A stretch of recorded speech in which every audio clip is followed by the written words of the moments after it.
Welcome to Aaron Mahnke's Cabinet of Curiosities, a production of iHeartRadio and Grim and Mild. Our world is full of the unexplainable.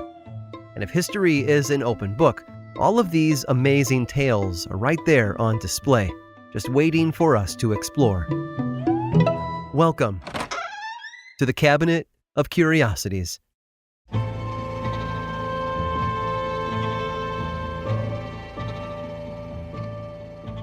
On the night of September 10th of 2001, a man lounged on a couch in a New York City hotel suite.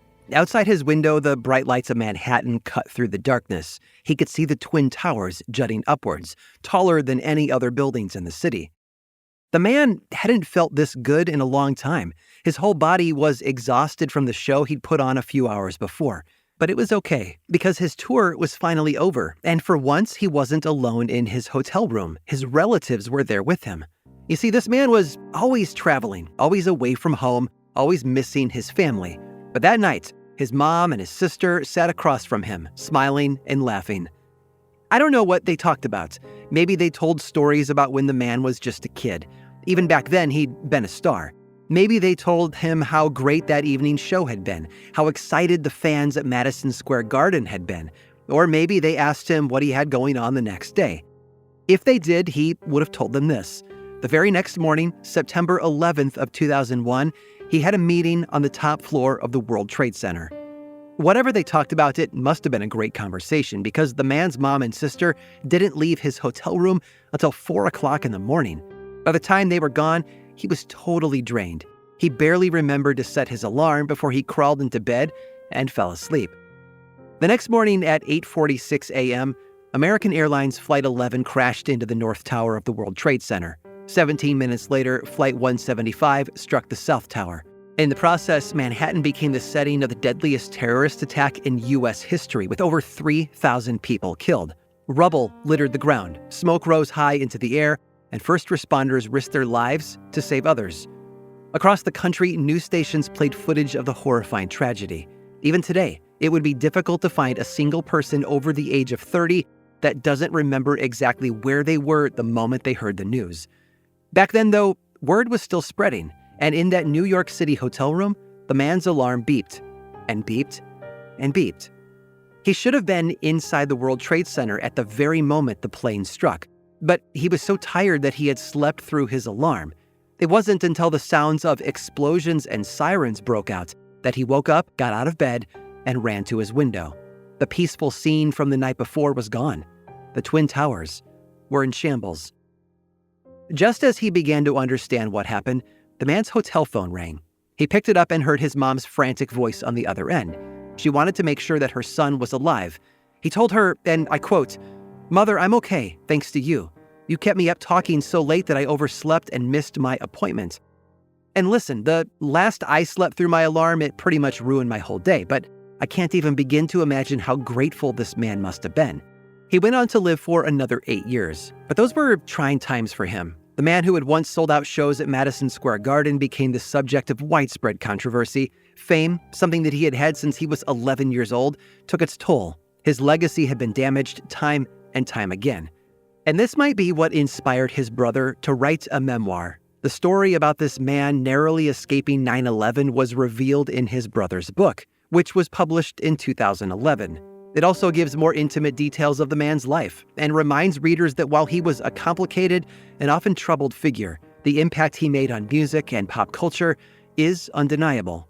Without him, there would be no Moonwalk, no glittery white glove, no Thriller nights. After all, he was Michael Jackson, the king of pop.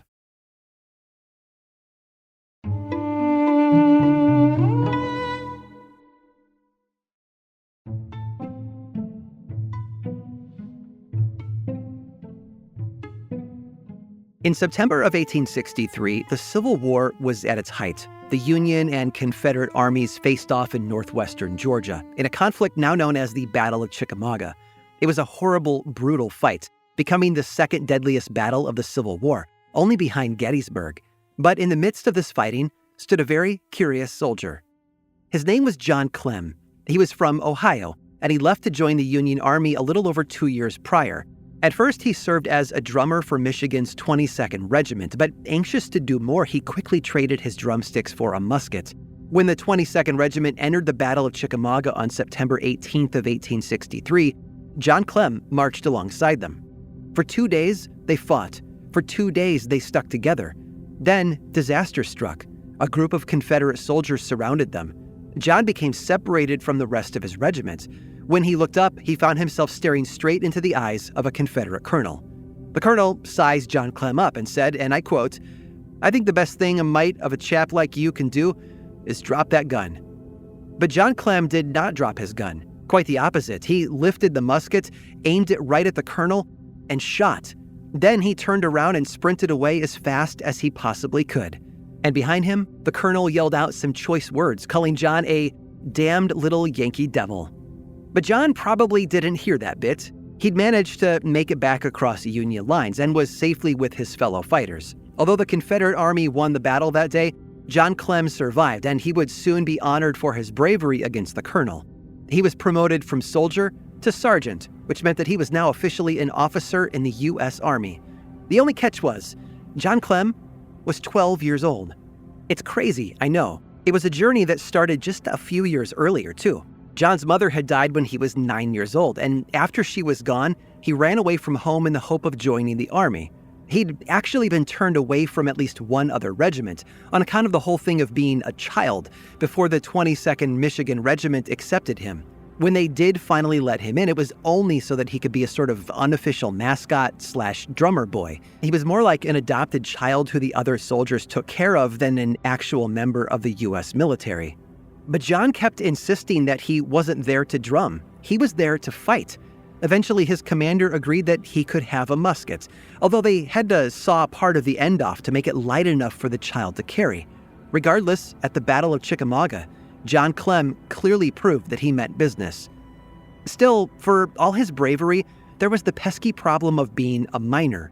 About a year later, in July of 1864, the U.S. War Department announced that it would be instituting strict penalties for anyone who allowed boys under the age of 16 to enlist. So John's commanding officer was forced to let him go. He told the boy, in so many words, that he ought to trade the musket for a pencil and go to school. John followed his commander's orders. From his new place in a high school classroom, he kept in touch with his friends from Michigan's 22nd Regiment. And when he graduated in 1870, he received nomination to West Point from none other than President Ulysses S. Grant. But that didn't go quite as planned either. John failed the West Point entrance exam. However, due to his highly unique experience, President Grant appointed John as an Army lieutenant anyway. John Clem spent the next 44 years in the military, eventually rising to the rank of Major General. When he retired in 1915, he was the last active duty member who had served in the Civil War. He died in 1937 and is now buried at Arlington National Cemetery with a headstone that says, John Lincoln Clem, the drummer boy of Chickamauga. A fitting nickname for such a strange soldier. I hope you've enjoyed today's guided tour of the Cabinet of Curiosities. Subscribe for free on Apple Podcasts or learn more about the show by visiting curiositiespodcast.com. This show was created by me, Aaron Mahnke, in partnership with How Stuff Works.